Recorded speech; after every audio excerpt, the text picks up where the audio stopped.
Olá, olá pessoas! Vamos para mais uma prévia. Semana passada a gente ficou 9-7, então não tivemos nenhuma semana ainda, embora tenham sido só 3, com campanha negativa. A melhor semana foi a semana 2, que eu acertei 11 dos 16 jogos.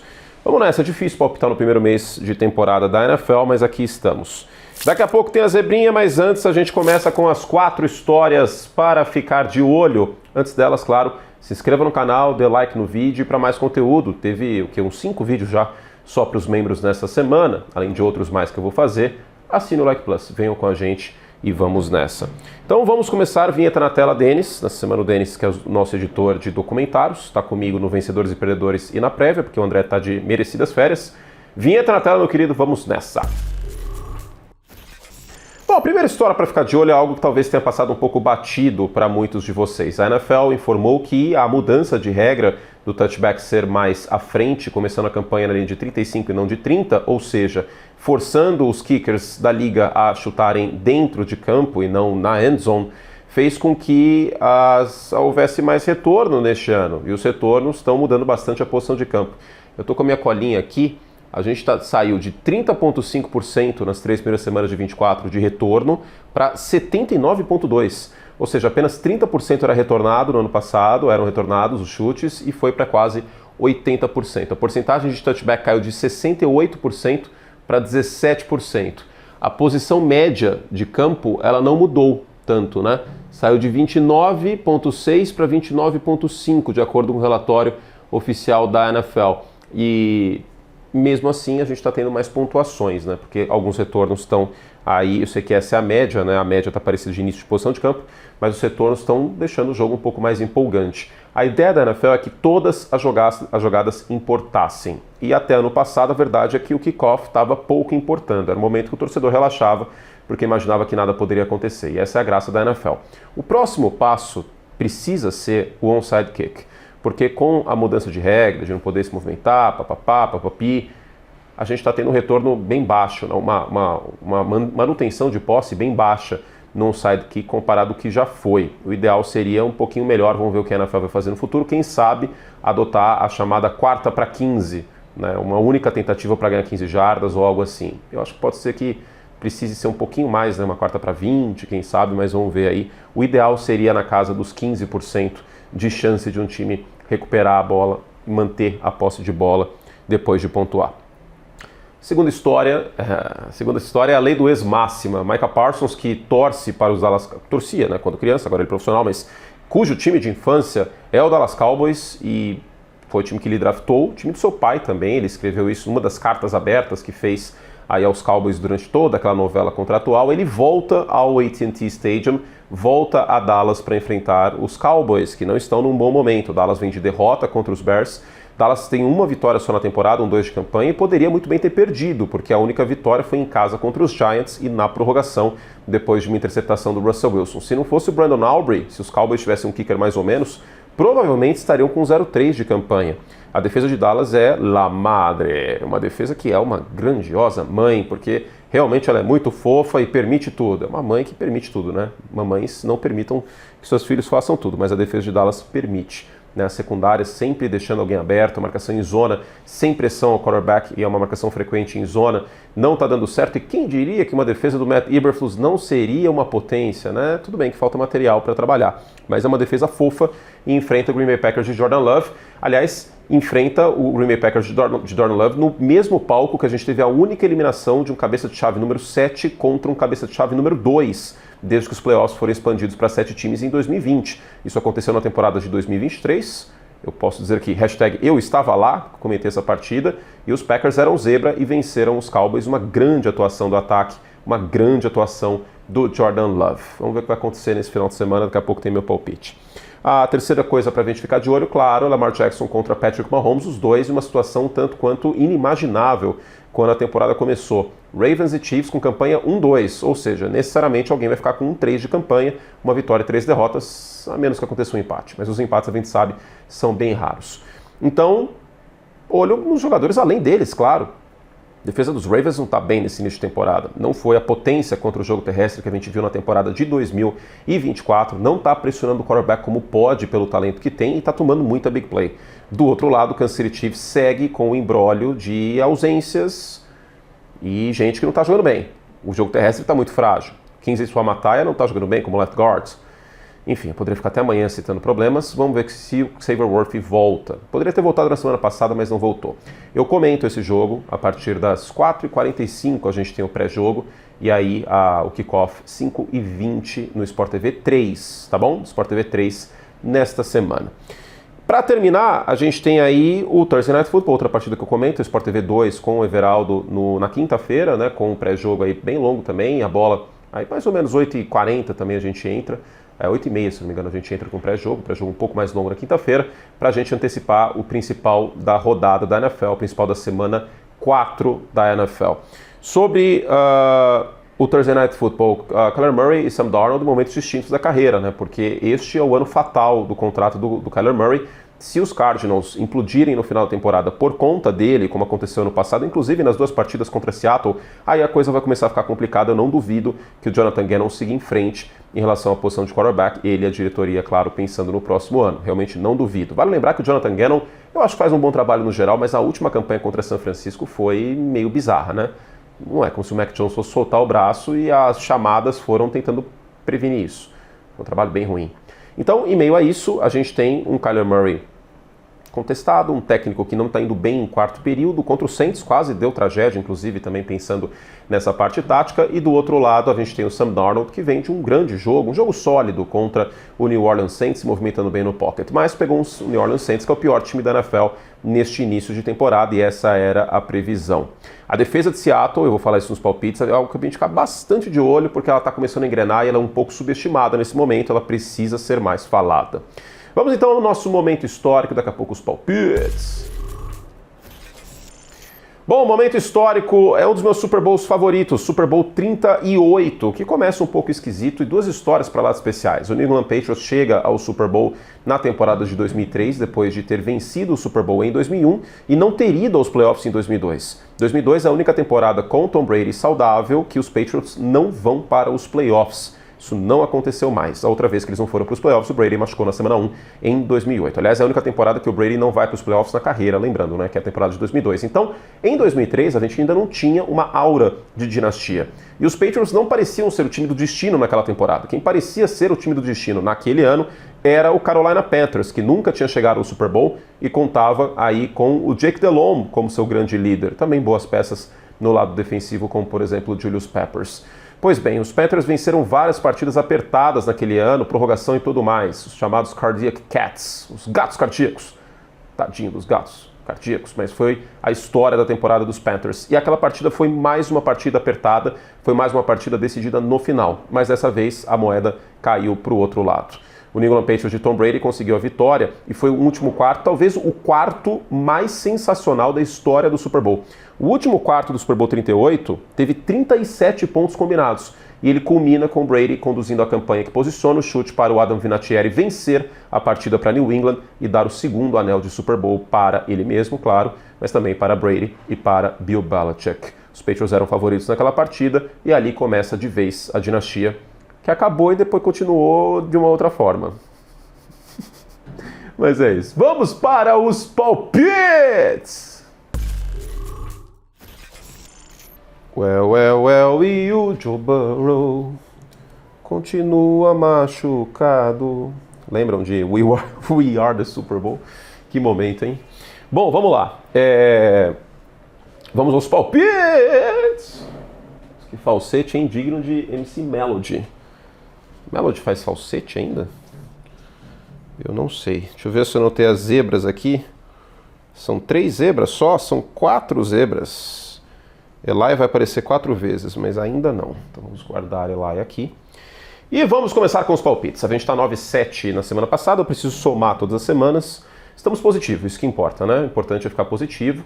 A NFL é muito difícil de palpitar, então o foco é esse. Vamos começar com o Thursday Night Football, que você confere a partir das 9 horas no Sport TV 2 comigo e com o EV. Lembrando, vamos lá para a batalha divisional Seattle e Arizona, e eu vou com o Seattle aqui, que é favorito para esse jogo. É favorito?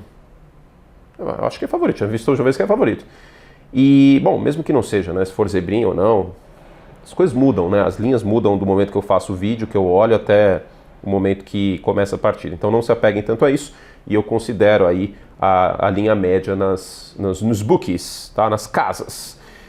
Eu vou com o Seattle aqui por conta da defesa do Seahawks. Acho que é uma unidade que está pressionando muito o quarterback adversário, está conseguindo turnovers em momentos cruciais, e vai pegar um quarterback, na minha visão, ele se embanana em partidas assim, que é o Kyler Murray. Lembrando, os Cardinals estão sem o seu running back titular, o James Conner, que está fora da temporada, poderia ser um alívio importante na red zone, como vem sendo nos últimos anos. Tem sendo o Trey McBride um grande jogador, isso é uma potencial fraqueza para Seattle nesse jogo, mas eu sou mais a defesa de Seattle, embora eu até goste do trabalho que a defesa de Arizona está fazendo. Os turnovers do Kyler Murray podem ser aí um fator como foram ano passado. Vamos de Seattle. Em Dublin, na manhã do domingo, o primeiro jogo internacional na Europa nessa temporada, a gente tem Minnesota Vikings e Pittsburgh Steelers. Um ataque dos Steelers que está muito predicado em passes curtos. Não vi, tirando uma big play ou outra, não vi consistência desse jogo terrestre ainda dos Steelers. E para enfrentar essa defesa agressiva do Brian Flores, você vai precisar ser bastante consistente correndo com a bola e ficar em terceiras descidas curtas. Não vejo esse cenário, eu acho que a terceira descida vai ser um terror aí para o ataque de Pittsburgh. É bem verdade que os Vikings têm ainda o Carson Wentz, pelo menos essa é a programação, DJ McCarthy fora 2 semanas, mas eu gostei até, considerando que é o Carson Wentz, do que eu vi na semana passada. E Justin Jefferson contra a secundária dos Steelers, que está tomando big play adoidado e touchdown em profundidade muitas vezes, eu acho que não é um panorama muito legal aí para os Steelers. Eu vou com os Vikings. E é lógico que os Steelers vão ganhar, né? Porque essa é a minha sina. Toda vez que eu aposto contra os Vikings, eles ganham. Toda vez que eu aposto a favor dos Vikings, eles perdem. O Washington Commanders é o time mais difícil para optar na NFL. O Washington Commanders e Atlanta Falcons. Eu detestei o que eu vi de Atlanta na semana passada contra a defesa de Carolina, que é pior do que a defesa de Washington, e eu não gostei sobretudo do jogo terrestre. E o Washington Commanders é um time que consegue parar bem a corrida. Foi assim contra os Packers, inclusive. Josh Jacobs não teve uma grande partida, e sem essa ignição terrestre com o Bijan Robinson, ou melhor, Bijan Robinson, ele pede para que a pronúncia seja assim, né? Em inglês seria Bijan Robinson, mas é Bijan Robinson, tipo biju. Biju é um negócio muito bom, inclusive. Eu gosto de biju. Bijan Robinson. Não precisa colocar um biju aí não, tá, Denis? Fazer propaganda de biju de graça, mas enfim. Eu acho que a tendência é a vitória dos Commanders, mesmo que o status do Jayden Daniels não seja aí neste momento de confirmação que ele vai para a partida. O Jayden Daniels não jogou semana passada, vale lembrar. Mas a mobilidade do Marcus Mariota seria muito convidativa contra esse front de Atlanta. Então eu vou com o Washington Commanders. New Orleans Saints e Buffalo Bills é o duelo do maior favorito de uma divisão da NFL neste ano, que é o Buffalo Bills, contra o pior time da NFL no todo, que é o New Orleans Saints. O front de Buffalo, Joey Bosa, Greg Rousseau contra Spencer Rattler, não dá para palpitar em New Orleans aqui. Seria uma grande surpresa. Teria que ser o jogo da feijoada, edição do colecionador dourada do Buffalo Bills para eles perderem esse jogo. Eu ficaria muito chocado com o Buffalo perdendo essa partida. Eu vou com os Bills. Cleveland e Detroit pode ser um jogo armadilha para os Lions, porque a defesa terrestre dos Browns fez um trabalho excepcional contra os Packers.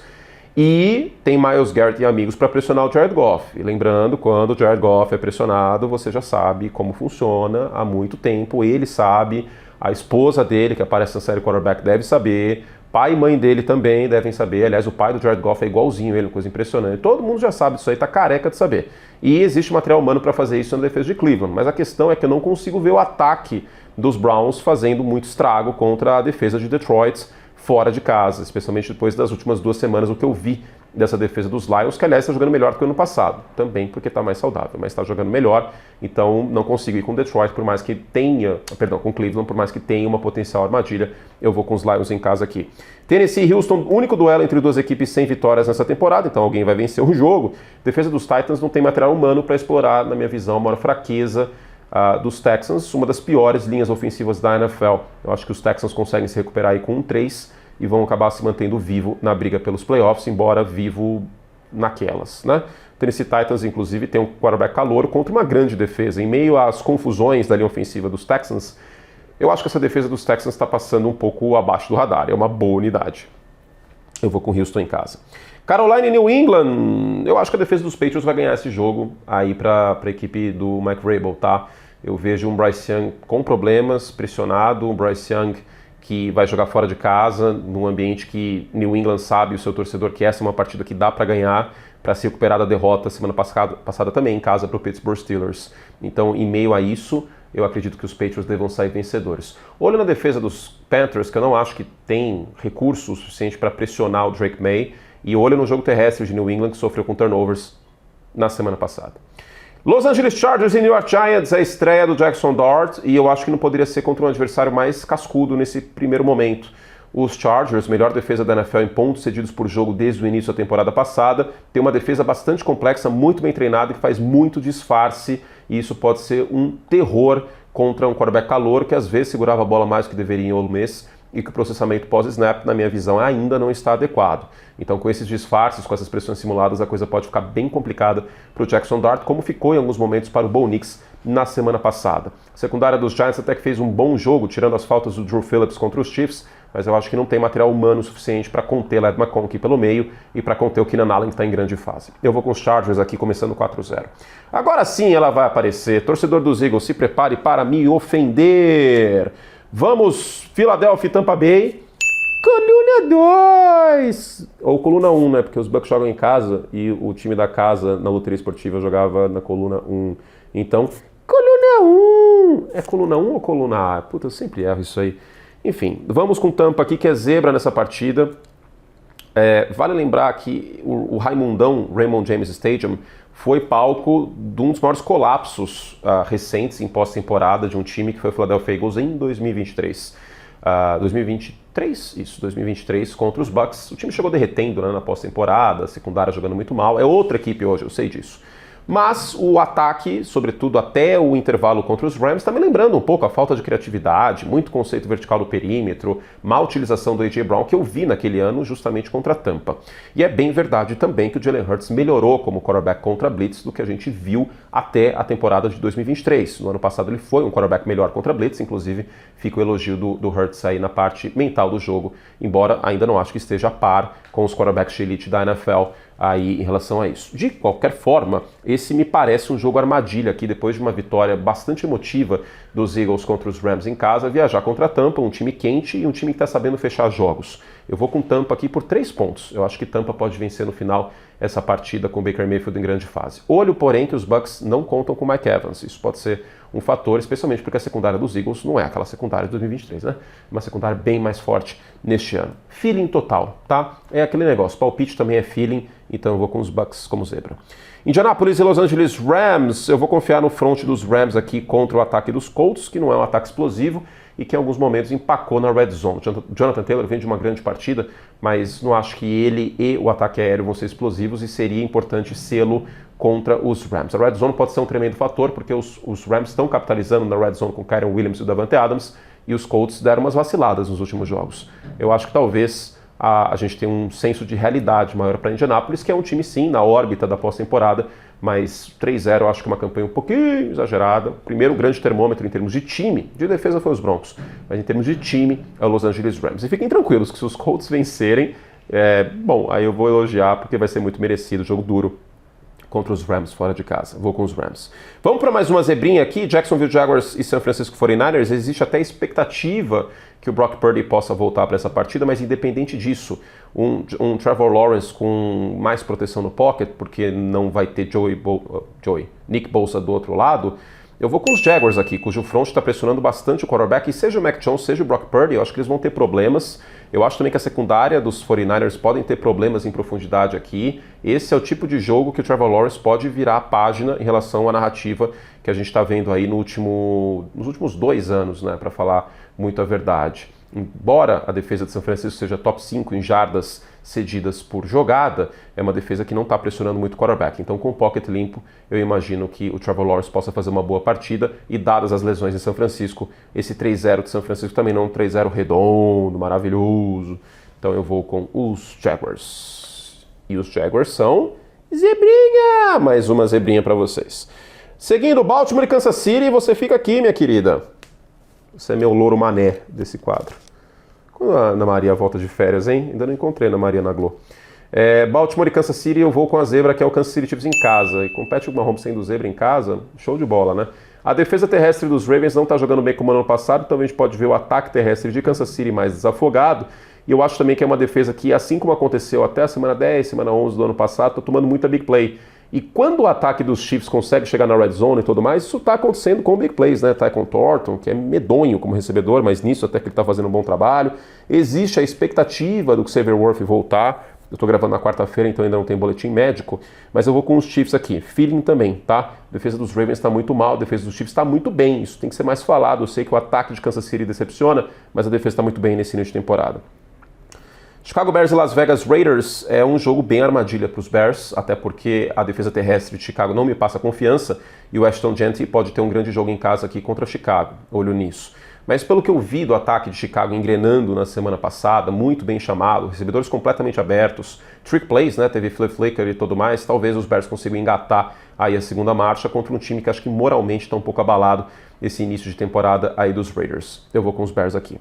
Green Bay e Dallas, o fator terrestre pode pesar, a defesa de Green Bay defendendo muito bem o jogo terrestre, colocar o Dak Prescott em situações de terceira longa e do outro lado o Jordan Love, um quarterback que adora soltar o braço e contra essa secundária de Dallas vai ser além, claro, do fator Micah Parsons, né, que vai chegar bastante motivado para enfrentar seu ex-time jogando em Dallas. Tudo para ser um grande jogo do Micah Parsons no Sunday Night Football. Eu vou com os Packers, que são favoritos aqui. Para terminar a rodada dupla do Monday Night Football, e não é aquela rodada dupla, né? É realmente dois jogos aí que tem narrativas. Vamos vender as narrativas, vamos lá. Mas eu sei que não é o mais atrativo assim, né? New York Jets e Miami Dolphins. Eu acho que esse front de Nova York pode ser o suficiente para estraçalhar o sonho de Miami dessa temporada de vez e os Dolphins começarem 0-4. Will McDonald e companhia devem tornar a vida de Tua Tagovailoa bem complicada. A verdade é que os Jets começaram perdendo vários jogos nesse início de ano, mas foram por detalhes. Poderiam muito bem ter vencido o Tampa Bay Buccaneers na semana passada, por exemplo, né? Teve um field goal bloqueado, aí deu tempo do Baker conduzir a campanha final. Os Jets mereciam ter ganho, não sei se mereciam, mas poderiam ter ganho aí na semana passada. Contra os Bills aí não teve como, uma equipe completamente fora da mesma órbita do que os Jets, mas eu acho que Nova York pode ser zebrinha, e essa é a última zebrinha desta semana, eu vou com os Jets. Bengals e Broncos, Jake Browning contra essa defesa de Denver que tornou um inferno a vida do Justin Herbert na semana passada. Por mais que o ataque de Denver não esteja me empolgando, eu não consigo apostar aqui nos Bengals de jeito nenhum, porque essa defesa é muito boa e está jogando em casa. Eu fico com os Broncos vencendo a sua segunda partida e os dois times ficando 2-2. É isso, meu povo. Fizemos todo o estrago que podíamos. Um beijo carinhoso para vocês. A gente volta a qualquer momento com o Mucho Más.